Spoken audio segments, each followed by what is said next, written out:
माननीय सदस्यगण, माननीय अध्यक्ष महोदय,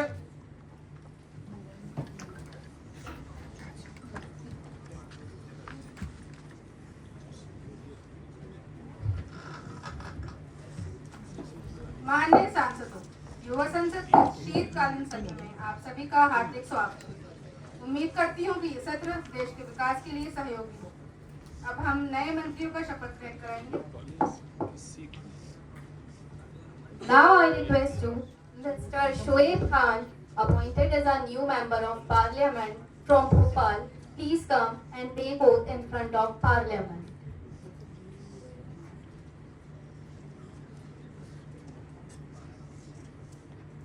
सर, आप किस भाषा में शपथ ग्रहण करना चाहेंगे, हिंदी और इंग्लिश?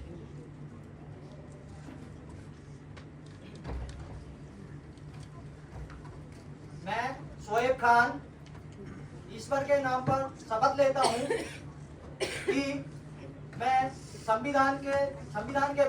भारत के संविधान के प्रति सच्ची श्रद्धा और निष्ठा रखूंगा। मैं भारत की संप्रभुता और एकता और अखंडता को बनाए रखूंगा और जिस कार्य की जिम्मेदारी मुझे दी जा रही है उसका मैं पूर्ण ईमानदारी से निर्वहन करूंगा।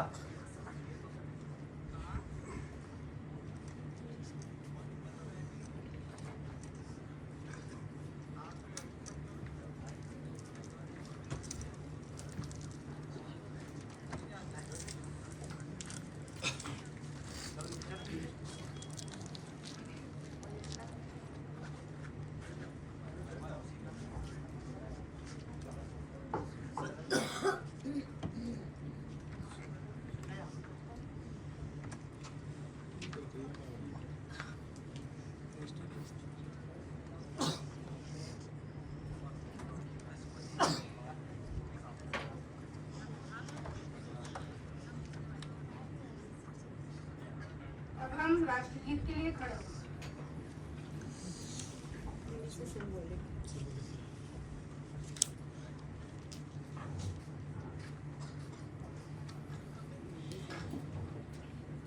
मुझे ये बताते हुए बेहद दुख हो रहा है कि हमारे पूर्व प्रधानमंत्री एवं रिजर्व बैंक के पूर्व गवर्नर हमारे बीच नहीं। 26 दिसंबर 2024 की उनकी विधुत मृत्यु ने पूरे देश को शोकाकुल कर दिया। डॉक्टर मनमोहन सिंह राजनीति क्षेत्र में एक ऐसा नाम है जो हमेशा प्रेरणा देता रहेगा। अब हम उनके सम्मान में 2 मिनट का मौन धारण करें।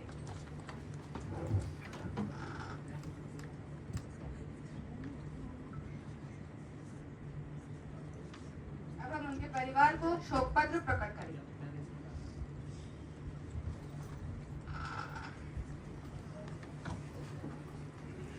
अब मैं माननीय प्रधानमंत्री जी से अनुरोध करती हूँ कि नए मंत्रियों का परिचय दें।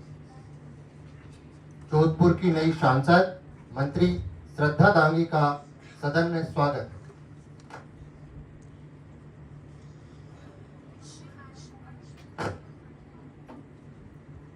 आज की बैठक की कार्यसूची निम्नलिखित है। पहले हम प्रश्नकाल से शुरुआत करेंगे, इसके बाद शून्यकाल और अन्य कार्य होंगे। तो प्रश्नकाल शुरू होता है। प्रश्न क्रमांक 101। Honorable Speaker of the House, I am rising on behalf of my party to speak on a very critical issue going on in our nation, which is a need for gender neutral laws in India. Today, I may sound misogynist, but I am representing the pain of whole male community who have been suffering from these acts. Honorable Speaker, इस देश में कोई काम बचा ही नहीं है। Section 85 of BNS is a horrendous act. Today I live in a nation, ladies and gentlemen, to be very sorry, today I live in a nation where it's been 77 years of independence, but males are still unfree and enslaved by the law. Today I live in a nation where women in India have much more rights than men, and many of them are even unjust to the men. Honorable Speaker, 95% जो महिलाएं रहती है उनका सीधा target रहता है पूरे परिवार को फंसाओ, एक्सटॉर्शन करो, ब्लैकमेल करो और उनसे पैसे निकलवाओ। ऑनरेबल स्पीकर, हमने महिलाओं की सुरक्षा के लिए काफी प्रगति की है, लेकिन इस देश में पुरुष सुरक्षा के लिए कानूनी व भावात्मक समर्थन नहीं है। Honourable speaker, Gender neutral laws are the need of the nation. अभी हाल ही में हुए अतुल सुभाष के मामले ने इस घटना को उजागर किया है।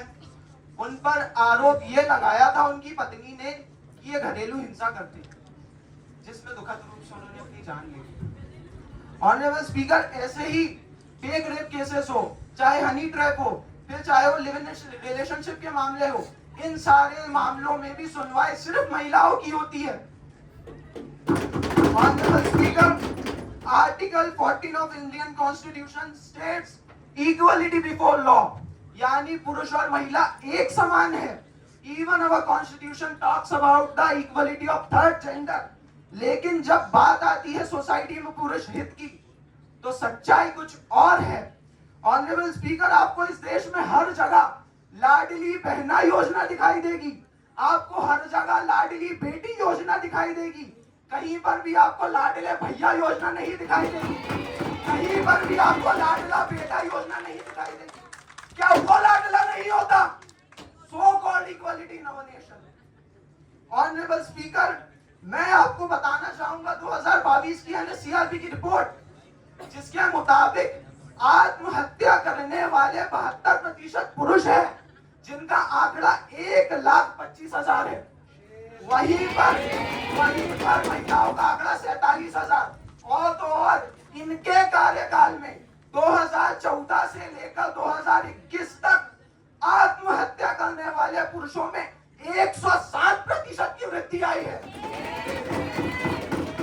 मैं सरकार से पूछना चाहूंगा कि कब तक पुरुषों के साथ अन्याय होगा, कब तक उनको झूठे आरोपों का सामना करना पड़ेगा, कब तक एक पुरुष अपनी जान देता रहेगा। मैं सरकार से अनुरोध भी करता हूं कि कानूनों को जेंडर न्यूट्रल बनाया जाए, खास तौर पे घरेलू हिंसा से जुड़े कानूनों को, ताकि निष्पक्षता बनी रहे। Misuse of section 85 of BNS is a matter of concern for all law and amendment must be done under this act. मैं दो पंक्तियों के साथ अपनी बात समाप्त करना चाहूंगा। आजाद भारत में पुरुष भी अब आजाद नहीं, आजाद भारत में पुरुष भी अब आजाद नहीं, महिलाओं का हुआ बोलबाला, पुरुषों का सम्मान नहीं। माननीय अध्यक्ष महोदय, मैं विपक्ष के द्वारा किए गए सवाल का जवाब अपनी सरकार की तरफ से देना चाहता हूं। जैसा कि विपक्ष ने बताया, वर्तमान में पुरुषों पर अत्याचार बढ़ रहा है और महिलाओं के लिए जो कानून बने हैं उनका दुरुपयोग हो रहा है। जी हाँ, मैं सहमत हूं, ऐसा वर्तमान में हो रहा है। मगर मैं आपको यह भी बताना चाहूंगा, सरकार को यह बात पहले से पता है और सरकार ने इस पे कार्य करना पहले से प्रारंभ भी कर दिया है। सरकार समाज में न्याय की व्यवस्था बनाए रखना चाहती है। सरकार महिला और पुरुष दोनों को समान मानती है। सरकार बहुत सारी नीतियां ला रही है जिसमें लोग बाग कानून का पालन करें। यदि कोई महिला पुरुष पक्ष पर कोई केस करती है तो सुप्रीम कोर्ट के दिशा निर्देश अनुसार यह लागू कर दिया गया है कि बिना पूछताछ के गिरफ्तारी नहीं होगी। साथ में पुरुष की मानसिक सेहत को ध्यान में रखते हुए मेंटल हेल्थ प्रोग्राम चलाए जा रहे हैं। अरे मंत्री जी, कहां तक के कार्यकर आपकी योजना है? आपके कार्यकाल में मुझे जवाब देने दीजिए। अगर आप सवाल पूछने की क्षमता रखते हैं तो जवाब सुनने की भी क्षमता रखिए। पुरुषों को शिकायत करने के लिए हेल्पलाइन नंबर जारी कर दिए गए हैं। गुजारे भत्ते की बात करें तो सरकार ये निष्पक्षता ला रही है कि सिर्फ जरूरतमंद को ही गुजारा भत्ता दिया जाए। रही कानून की बात, तो जो कानून आप बनवाना चाह रहे हैं उस पे हमने पहले से ही विचार कर दिया है। कई कानून बना रहे हैं हम पुरुषों के लिए, जिसमें से कुछ कानून मैं आपके सामने बताता हूं। जैसे कि घरेलू हिंसा जो अभी सिर्फ महिलाओं के लिए है, वो पुरुषों के लिए भी बनाया जा रहा है। पोस्ट एक्ट जो अभी सिर्फ महिलाओं को सुरक्षा देता है, वो पुरुषों के लिए भी बनाया जा रहा है। साथ में महिलाएं गलत केस ना कर पाए, इसके लिए एक कानून बनाया जा रहा है। यदि कोई महिला झूठा केस करती है तो उसको सख्त से सख्त सजा दी जाएगी। आपके कानून कब तक के बन जाएंगे? बनाया जा रहा है, बनाया जा रहा है। आप 11 साल से अपनी सरकार बनने का सब्र कर रहे हैं, तो हमारे कानून बनने का भी सब्र करिए। धन्यवाद। प्रश्न क्रमांक 102। Honorable Speaker, my question is from the Finance Minister. The government is overtaxing people, and the middle class and businesses are facing excessive taxation without adequate relief. The budget not addressing India's growing debt problem, but the country's public debt stands at around 83% of the GDP. The budget does not do enough to reduce fiscal deficit. You can keep making promises and flying kite in open skies. आप आम आदमी की बात करिए, आम आदमी के लिए क्या कर रहा है? आम आदमी को दूध, दही, पनीर पर 5% तक का जीएसटी, यहीं क्रीम, कंडेंस मिल्क, मक्खन, घी पर 12% तक का जीएसटी, और अमीरों की हीरो पे सिर्फ 1.5% तक का जीएसटी। सदन में जो कंसर्न रेज किए गए हैं ऑन हाई टैक्स बर्डन पर, you will please to know that our government is continuously reducing the tax burden with zero tax on income up to 12 lakh rupees. Our government is focusing on broadening the tax base rather than increasing the rates.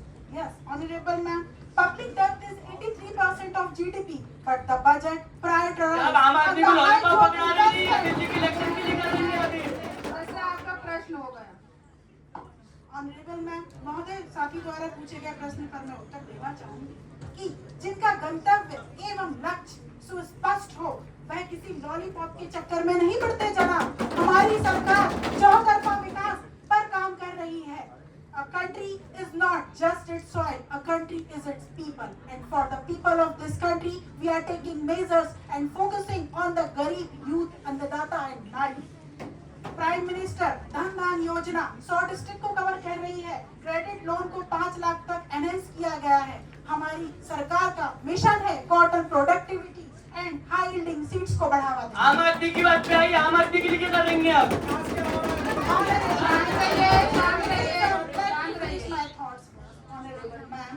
हमारी सरकार middle class के लिए भी MSME में support कर रही है। Products make in India बने, इस पर काम कर रही है। First time 5 lakh new entrepreneurs including ST, SC नारी के लिए 2 करोड़ का टर्म लोन प्रोवाइड कर रही है।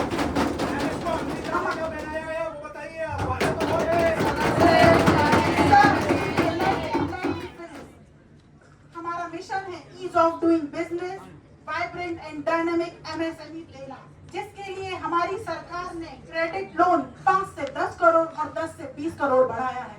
अंत में मुझे इस अमृत काल में हफीज बनारसी की वह लाइनें याद आती हैं, चले चलिए कि चलना ही दलील कामरानी है, जो थक कर बैठ गए वो मंजिल पा नहीं सकते। प्रश्न क्रमांक 103। मैडम स्पीकर, मैं आपका ध्यान हमारी यंग जनरेशन पर आ रहे डिजिटल खतरे की ओर आकर्षित करना चाहूँ। मैं आर्टिफिशियल इंटेलिजेंस के क्षेत्र में सदन के समक्ष अपनी चिंताओं को प्रकट करना चाहता हूँ। मेरा सवाल सत्ताधारी पार्टी से है कि अभी तक एआई के विषय में इन्होंने क्या किया है। जहाँ यहाँ तकनीक, शिक्षा, प्रौद्योगिकी एवं चिकित्सा के क्षेत्र में बहुत बड़ा योगदान दे रही है, वहीं हमारे भविष्य का भी निर्धारण करती है कि हमारा सो कॉल्ड विश्व गुरु कहाँ स्टार्ट करता है। मैं पूछना चाहती हूँ सत्ताधारी पार्टी से कि इस टेक्नोलॉजी का लाभ हमारे युवाओं को मिले, इस क्षेत्र में सरकार क्या कर रही है।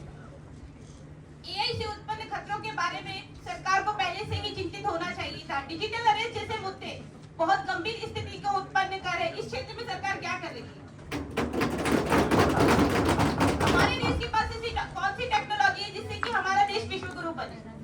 जहाँ हमारे पड़ोसी देश चाइना के पास डीपसीक है, गूगल के पास जेमिनी है, हमारे देश के पास ऐसी कौन सी टेक्नोलॉजी जिससे कि हमारा देश विश्व गुरु बनेगा। मैं पूछना चाहती हूँ सत्ता पक्ष से कि डिजिटल अरेस्ट जैसे मुद्दों पे उन्होंने क्या किया है। 2024 में डिजिटल अरेस्ट जैसे मुद्दों के ऊपर बहुत बाढ़ आई हुई थी, उसका रिकॉर्ड तोड़ दिया गया। इतने सारे लोगों ने, हमारी यंग जनरेशन अपने आप को डिजिटल अरेस्ट जैसे क्षेत्र में अपने आप को नहीं बचा पा रही है। तो मैं पूछना चाहती हूँ कि आम नागरिकों का क्या होगा। मैडम स्पीकर, मेरे साथी सदस्य के पास या तो जानकारी का अभाव है या मुझे लगता है जानकारी होने के बावजूद भी वो सदन को गुमराह कर रहे हैं। मैं बताना चाहती हूँ कि हमारी सरकार के द्वारा आर्टिफिशियल इंटेलिजेंस, साइबर सिक्योरिटी और डिजिटल अरेस्ट जैसे मुद्दों पर पहले से ही गंभीर है। हमारे द्वारा cyber helpline number 1930 website cybercrime.government.in और भारतीय साइबर अपराध समन्वय केंद्र 5 अक्टूबर 2018 से भारत के हर एक जिले में स्थापित किए जा चुके हैं। हमारे द्वारा हर एक जगह पर विज्ञापनों के सार्वजनिक विज्ञापनों के माध्यम से उनके पॉलिट्यून के माध्यम से जनता को जागरूक किया जा रहा है। हमारे द्वारा अगले 5 वर्षों में आर्टिफिशियल इंटेलिजेंस के लिए 10,372 करोड़ की राशि कैबिनेट में पास कर दी जाएगी। ये लागू कब होगी? लागू का तो बताइए कब होगी ये लागू? शांति बनाए रखे हैं। दिन ब दिन कितना फ्रॉड का रेशियो बढ़ता जा रहा है, उस चीज को भी तो देखिए आप। मर्यादा बनाए रखें। मेरे साथी सदस्य के पास जानकारी का अभाव है जो कि एक गंभीर स्थिति को उत्पन्न करता है। हमारे द्वारा 2025 के बजट में 1550 करोड़ की राशि जो है आर्टिफिशियल इंटेलिजेंस और साइबर सिक्योरिटी के डेवलपमेंट के लिए तैयार की गई है। साइबर ठगी पीड़ित व्यक्तियों को हमारे द्वारा बीमा शुल्क की व्यवस्था की गई है। हमारे द्वारा साइबर सिक्योरिटी के क्षेत्र में हमारे व्यक्तियों को आईपीसी की जो धारा में कमियां थी उसे 2023 के बीएनएस के माध्यम से पूरा किया गया है और यह सब हमारे प्रधानमंत्री जी की दूरदर्शिता से ही संभव हो पाया है। मेरे साथी सदस्य ने एआई के खतरों की जानकारी तो सदन में दे दी है, लेकिन उनसे होने वाले भविष्य में युवाओं को जो अवसर मिलेंगे उसके बारे में अवगत नहीं कराया है। इतिहास गवाह है कि तकनीकी ने नौकरियां कम नहीं की है, अभी तो बढ़ाई है, एआई भी बढ़ाएगा। अंत में मैं अपनी बात यह कहकर खत्म करना चाहती हूँ कि अधजल भगरी छलकत जाए, अर्थात आधा अधूरा ज्ञान और जानकारी हमेशा हानिकारक होती है। जानकारी के अभाव को वास्तविकता से छुपाया जा रहा है। माननीय अध्यक्ष महोदय जी, मेरा सवाल पर्यावरण मंत्री जी से है। हमारे देश में प्रदूषण दिन पे दिन बहुत ज्यादा बढ़ा जा रहा है। देखा जाए तो हमारा देश विश्व में तीसरे स्थान पर है। मैं मंत्री जी से जानना चाहूंगी, प्रदूषण को रोकने के लिए इनकी सरकार कोई कुछ कदम क्यों नहीं उठा रही? अगर ऐसा ही रहा तो बहुत जटिल से जटिल बीमारियों का सामना हमारे देशवासियों को करना पड़ेगा और अगर ऐसे ही स्थिति बनी रही तो हमें बहुत ज्यादा परेशानी का सामना करना पड़ेगा। मैं अपनी बात 2 लाइन में कह के खत्म करना चाहूंगी। चमन की फिक्र कर नादा, मुसीबत आने वाली है। चमन की फिक्र कर नादा, मुसीबत आने वाली है। तेरी बर्बादियों के किस्से तो आसमानी है। माननीय अध्यक्ष महोदय, मुझे बड़ी प्रसन्नता है कि आदरणीय मेंबर ने देश के एनवायरनमेंट को लेकर सवाल उठाए और हमारी सरकार को एक मौका दिया अपनी उपलब्धियां गिनाने का। इंडस्ट्रियल पोल्यूशन में सुधार के लिए पोल्यूटिंग इंडस्ट्रीज का सर्वे सेंट्रल पोल्यूशन कंट्रोल बोर्ड से कराया गया, जिसकी रिपोर्ट के आधार पर 20 पोल्यूटिंग यूनिट्स को बंद किया गया, 17 उद्योगों से बैंक गारंटी ली गई और 15,000 से अधिक वाहनों का प्रदूषण मापन करवाकर सुधार कार्य किए गए।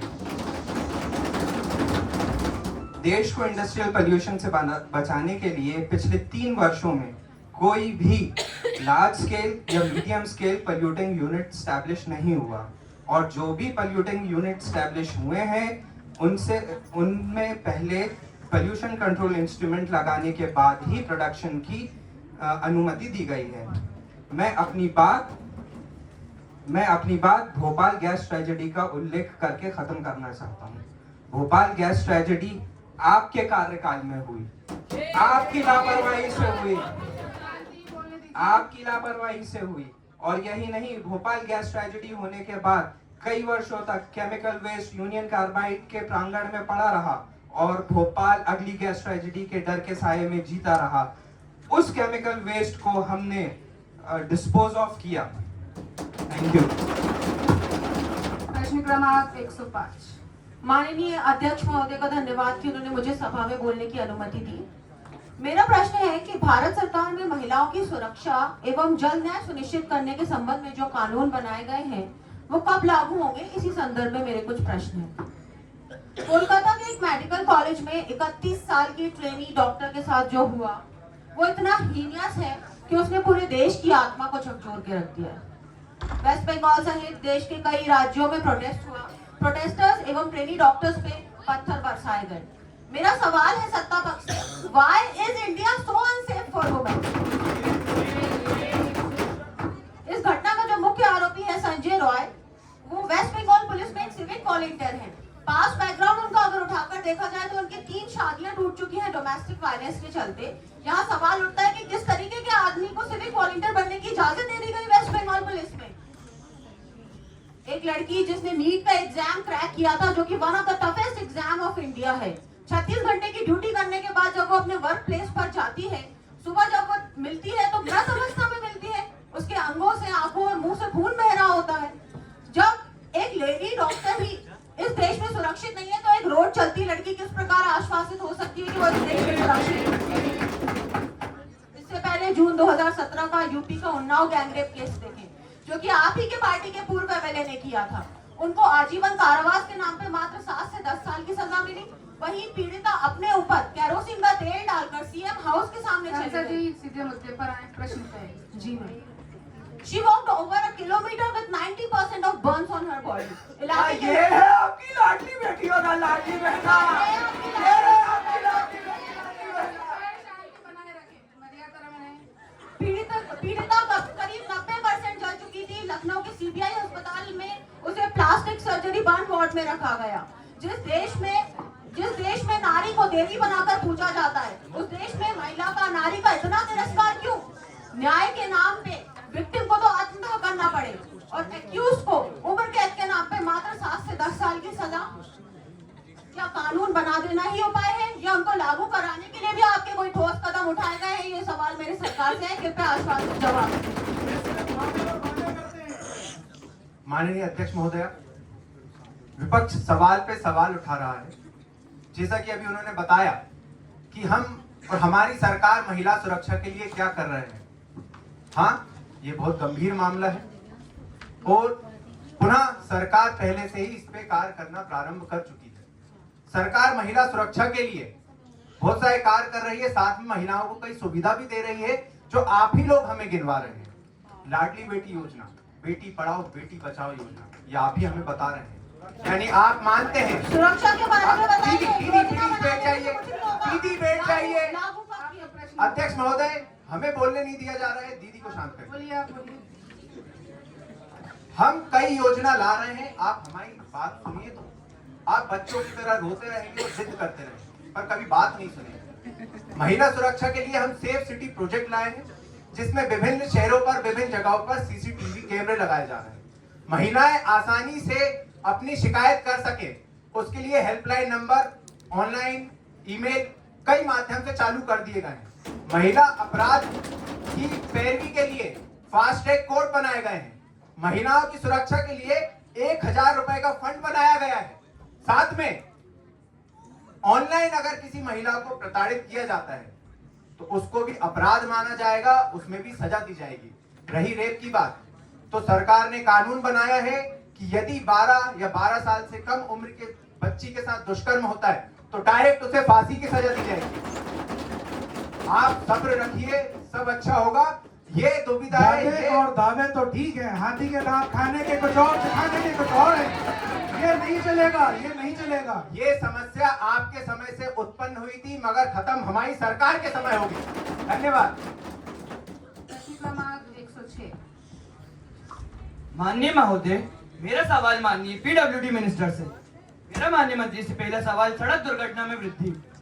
नेशनल क्राइम रिकॉर्ड ब्यूरो के अनुसार वर्ष 2024 में 5% तक की वृद्धि हुई है, जिसमें 1.5 लाख से अधिक लोग अपनी जान गंवा चुके हैं। सरकार सड़क सुरक्षा में सुधार लाने के लिए क्या कर रही है? मेरा माननीय मंत्री जी से दूसरा सवाल ये है, राष्ट्रीय राजमार्ग की स्थिति। National highway authority of India के अनुसार देश के 40% राष्ट्रीय राजमार्ग खराब स्थिति में है। इनकी मरम्मत और रख रखाव के लिए सरकार क्या कदम उठा रही है? नई बनी सड़कें भी कुछ दिनों में खराब हो जाती हैं, जिसका कारण क्या भ्रष्टाचार है? मेरा माननीय मंत्री जी से तीसरा और अंतिम सवाल ये है, सड़क निर्माण में देरी। वर्तमान में 200 से अधिक सड़क परियोजना निर्धारित समय से पीछे चल रही है, जिससे लागत में 30% तक की वृद्धि हुई है। इन देरी को कम करने के लिए सरकार क्या योजनाएं बना रही है? माननीय महोदय जी, मैं आपको बताना चाहूंगा कि जैसा कि विपक्ष द्वारा पूछे गए सवालों की जानकारी सरकार को है और सरकार इन पर निरंतर कार्य भी कर रही है। मैं आपको बताना चाहूंगा कि मोटर वाहन अधिनियम 2019, इस अधिनियम के तहत यातायात नियमों के उल्लंघन के लिए दंड में वृद्धि की गई है। जिससे सड़कों पर अनुशासन बढ़ाने का प्रयास किया गया है। इसी के साथ ही हम जन जागरूकता अभियान भी चला रहे हैं और तथा प्रवर्तन में भी वृद्धि की गई है। Speed detection device, CCTV camera और अन्य तकनीकी उपकरण का साधनों का भी बढ़ाया जा रहा है।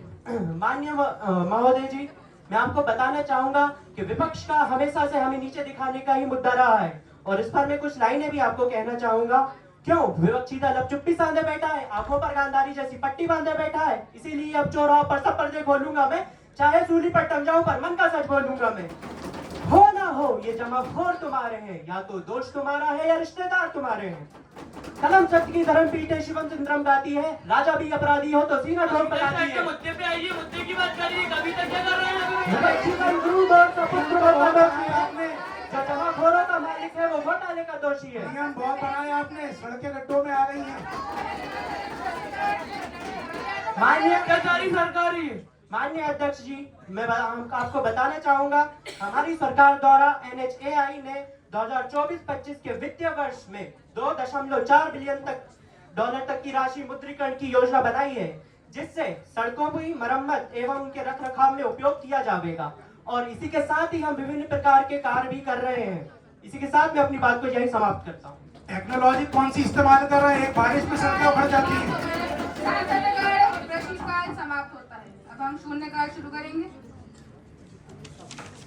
अध्यक्ष महोदय, मैं आपके माध्यम से इस सदन में महाकुंभ की बात रखना चाहती हूँ। मैं आपके सामने उस दिन जो भी हुआ महाकुंभ प्रयाग में, वो बात आपको यहाँ बताना चाहती हूँ आपके जरिए।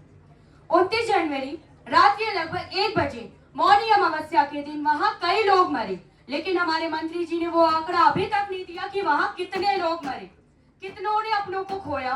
मौनी अमावस्या के दिन लोगों ने सोचा था कि हम वहाँ स्नान करके हम अपने स्वर्ग में जाएंगे स्नान करके वहाँ, लेकिन उन्हें क्या मिला? मौत का मोह। मैं मंत्री जी से ये पूछना चाहती हूँ, क्यों उन्होंने वहाँ VIP अरेंजमेंट किया? क्यों और आम आदमियों को उन्होंने वहाँ नहीं देखा? क्यों उन्होंने गंगा घाट पे मेंटेनेंस रख के और लोगों को सुविधा प्रदान क्यों नहीं की? क्या इन्होंने भी गांधारी जैसे आंखों में पट्टी बांध रखी थी? इन्हें नहीं दिखा कि वहाँ भी आम लोग बैठे हैं, इन्हें सिर्फ VIP ही दिखते हैं वहाँ। सरकार द्वारा नागरिकों को सुरक्षा प्रदान भी नहीं की गई। फिर उसके बाद उस टाइम पे जो भगदड़ हुआ, क्या उस भगदड़ को रोका जा सकता था? इन्होंने वो हिसाब भी आज तक नहीं दिया। अभी भी वहाँ चल रहा है, लेकिन वहाँ वही मर्यादा है, वही भीड़ है। उन्होंने वो ट्रांसपोर्ट सुविधा भी दे के रखी है कि आम इंसान आएगा उस सुविधा में ट्रांसपोर्ट के जरिए और गंगा घाट पे स्नान करेगा, लेकिन वहाँ लोगों ने 8-8 घंटे 16-16 घंटे इंतजार किए कि हम गंगा घाट पे जाके स्नान करेंगे, लेकिन इनकी ट्रांसपोर्ट सुविधा ने लोगों को सिर्फ क्या दिया? इंतजार। 8-8 घंटे 16-16 घंटे का इंतजार। आपके माध्यम से मैं इनसे जानना चाहती हूँ, क्या ये कोई हिसाब दे सकते हैं प्रयाग महाकुंभ का? इनके लिए मैं एक लाइन जरूर कहूंगी, यही प्रयाग का मेला है, यही गंगा की धारा है, यमुना लहराती है सुंदर, प्रयाग कितना प्यारा है, प्रयाग कितना प्यारा है। लाखों लोग मरे या 1000 मरे या आंकड़ों में मरे, इनसे ये हिसाब जरूर ले कि लोग जो वहाँ आए थे स्नान करने, लेकिन उन्हें मिला क्या? मौत का मोक्ष। इन्हें आप बताएं कि इन्होंने कितने मौत के मोक्ष दिए? क्या गांधारी जैसे आंखों में पट्टी बांध रखी है?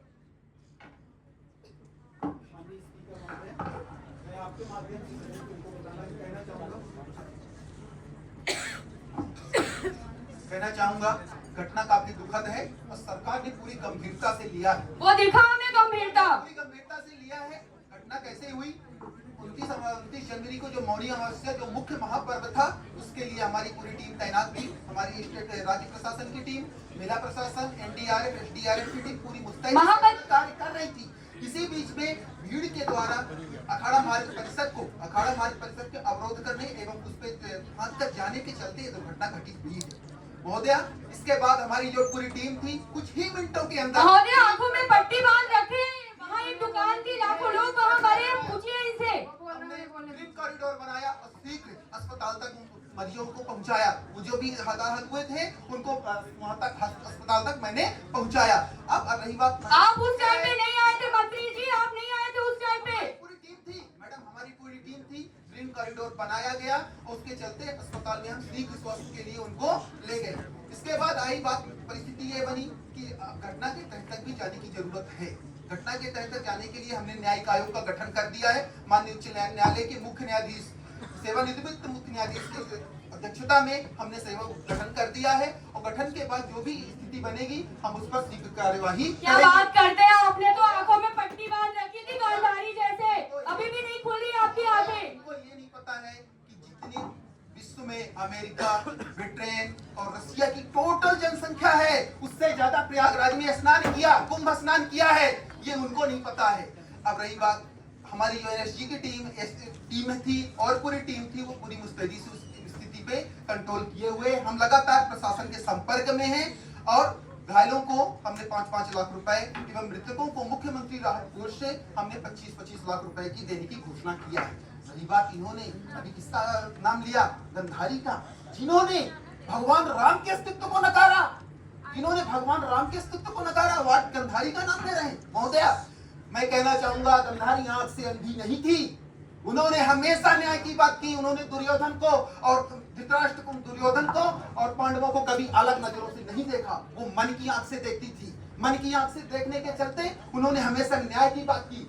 ये विपक्ष धृतराष्ट्र बना बैठा हुआ है मैडम, जो आज पुत्र मोह के चक्कर में कोई मुख्यमंत्री अपने बेटे को बनाना चाहता है, कोई प्रधानमंत्री बनाना चाहता है। महोदय, मैं कहना चाहूंगा आज भी वहां पर प्रयागराज का महाकुंभ चल रहा है, 50 करोड़ से ज्यादा लोग स्नान कर चुके हैं, माँ गंगा का सानिध्य ले चुके हैं, विदेशों के राजदूत, राष्ट्राध्यक्ष तक आए और उन्होंने स्नान का लाभ लिया है। आज हमारी पूरी व्यवस्था चकाचौंध है। माना हमने गलतियों से भी कुछ सीखा है, हमने गलतियों से सीखा है, हमने गलतियों से जो सीखा है PIPRN मैंने बंद कर दिया है। सीधे एक आम नागरिक की तरह हर कोई आएगा और स्नान करके माँ गंगा का प्रसाद लेके जाएगा।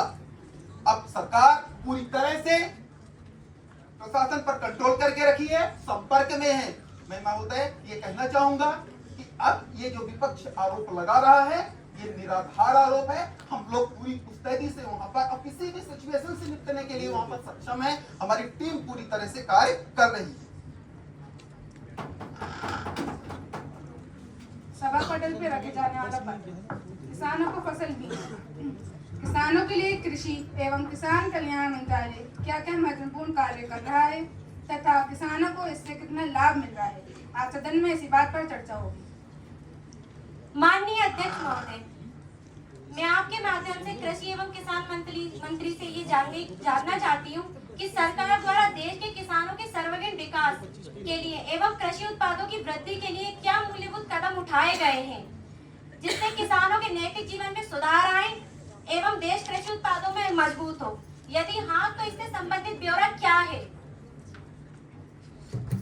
महोदय, मैं आपके माध्यम से सदन को बताना चाहूंगा कि कृषि भारतीय अर्थव्यवस्था की रीढ़ है और किसान उसकी आत्मा। किसानों की सेवा हमारे लिए और हमारी सरकार के लिए पूजा के समान है, जिसके लिए किसान एवं कृषि कल्याण मंत्रालय हमेशा तत्पर रहता है। महोदय, माननीय प्रधानमंत्री जी के नेतृत्व में किसान कल्याण और कृषि क्षेत्र में विकास के लिए हमारी 6 सूत्रीय रणनीतियां हैं, जिसका सीधा लाभ किसानों को दिया जा रहा है। महोदय, मुझे यह बताते हुए अति प्रसन्नता होती है कि माननीय प्रधानमंत्री जी के द्वारा संचालित की जा रही किसान सम्मान निधि परियोजना से प्रारंभ से अब तक 11 करोड़ किसानों को लाभ दिया जा चुका है। महोदय, यह लाभ में 3 करोड़ 40 हजार रुपए की राशि वितरित की जा चुकी है। मंत्री जी, किसानों को फसल के वक्त खाद गोदाम से खाद नहीं। अरे बिन्ना तुम्हें तनक सुन लो, हम आई बिन्ना तनक सुन लो पहले सुन तो लो।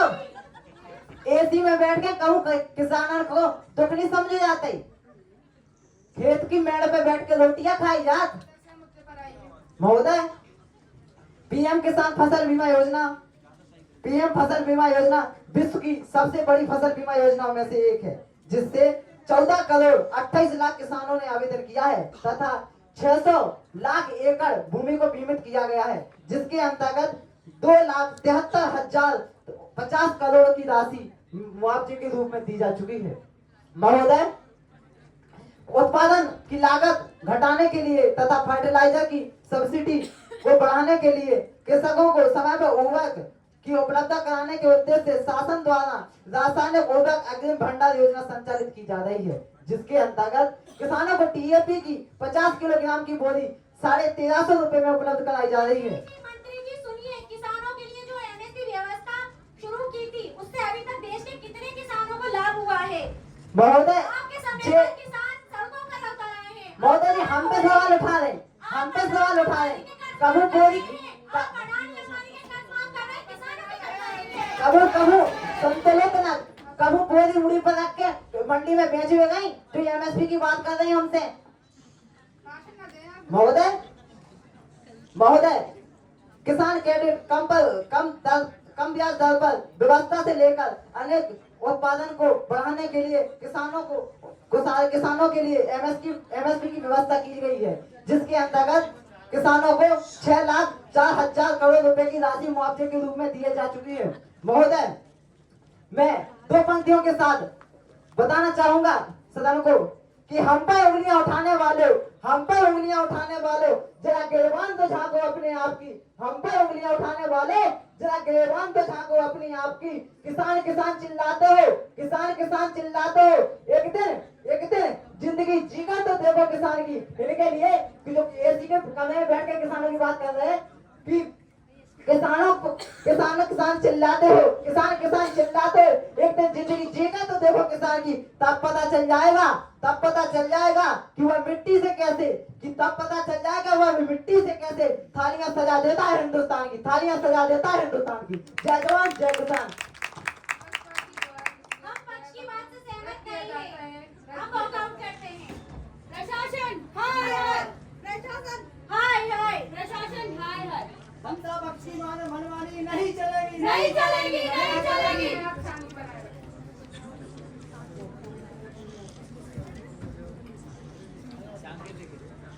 जर्मनी के सांसदीय प्रतिनिधि का स्वागत।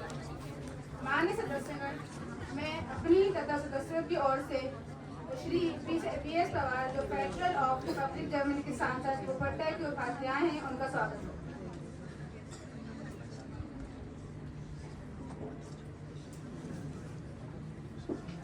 अब मैं प्रधानमंत्री जी से अनुरोध करती हूँ सदन के सामने अपने विचार प्रस्तुत करें।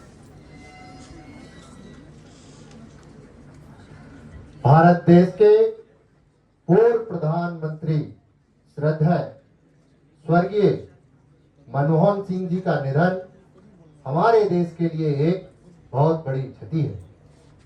विभाजन के उस दौर में बहुत कुछ छोड़कर भारत आना और भारत आकर यहाँ जीवन के हर क्षेत्र में उपलब्धियां हासिल करना यह कोई सामान्य बात नहीं है। और अभावों और संघर्षों से ऊपर उठकर ऊंचाइयों को कैसे हासिल किया जा सकता है, उनका जीवन यह सीख भावी पीढ़ी को देता है। एक चुनौतीपूर्ण समय में उन्होंने कैसे रिजर्व बैंक की भूमिका बखूबी निभाई। डॉक्टर मनमोहन सिंह जी का जीवन उनकी ईमानदारी और सादगी का प्रतिबिंब था। और मैं इन्हीं शब्दों में उनके लिए कहूंगा कि जमाना कर ना सका उसके कद का अंदाजा, वह आसमान था सर झुका के चलता था। और विकसित भारत का सपना यह कोई सरकारी सपना मात्र नहीं है, यह 140 करोड़ देशवासियों का सपना है। और हम सबने इस सपने को जितनी ऊर्जा देने का प्रयास करना है। और दुनिया में उदाहरण है, 20 से 25 साल के कालखंड में विश्व के कई देश विकसित राष्ट्र बने हैं और हमारे पास तो सामर्थ्य अपार है, हम क्यों नहीं कर सकते। और हम सन 2047 में जब भारत देश आजादी के 100 साल पूरे कर रहा होगा, मुझे पूरा विश्वास है कि हम विकसित राष्ट्र बनकर रहेंगे।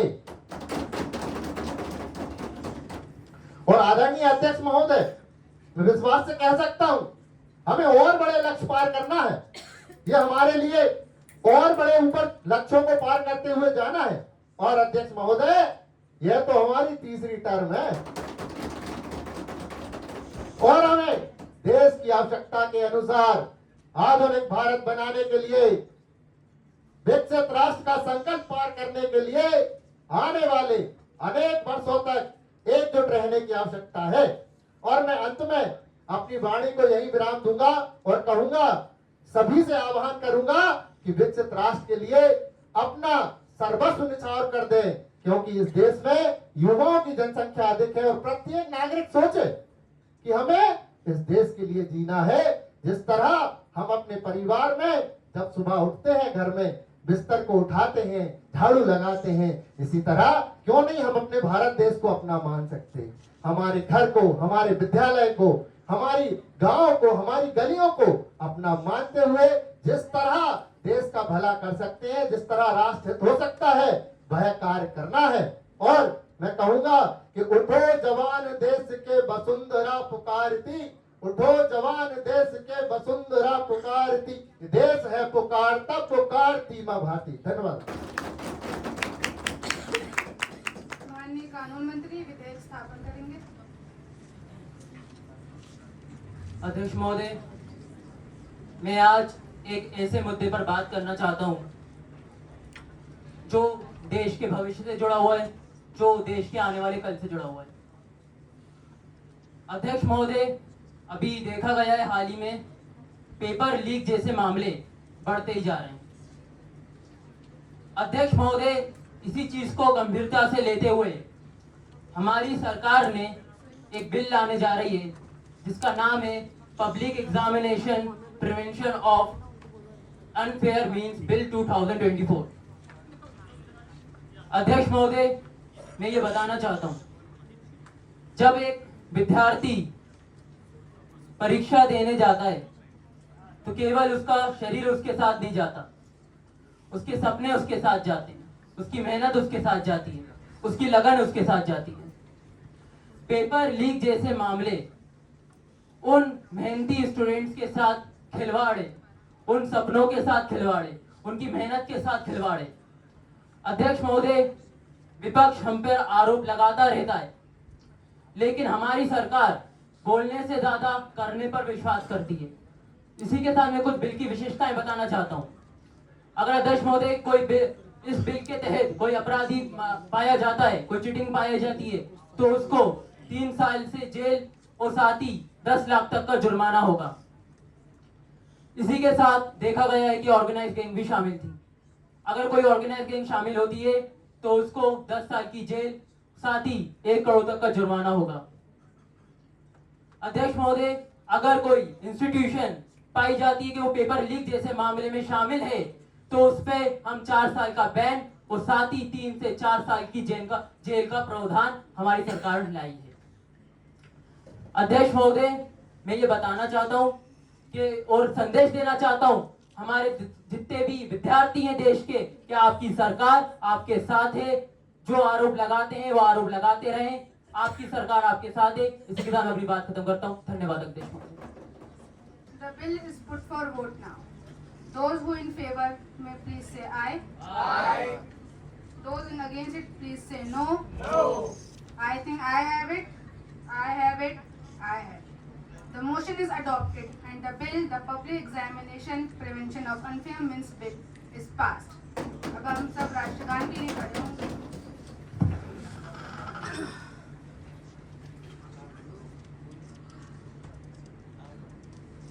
युवा सांसद की कार्यसूची अनिश्चितकाल के लिए स्थापित।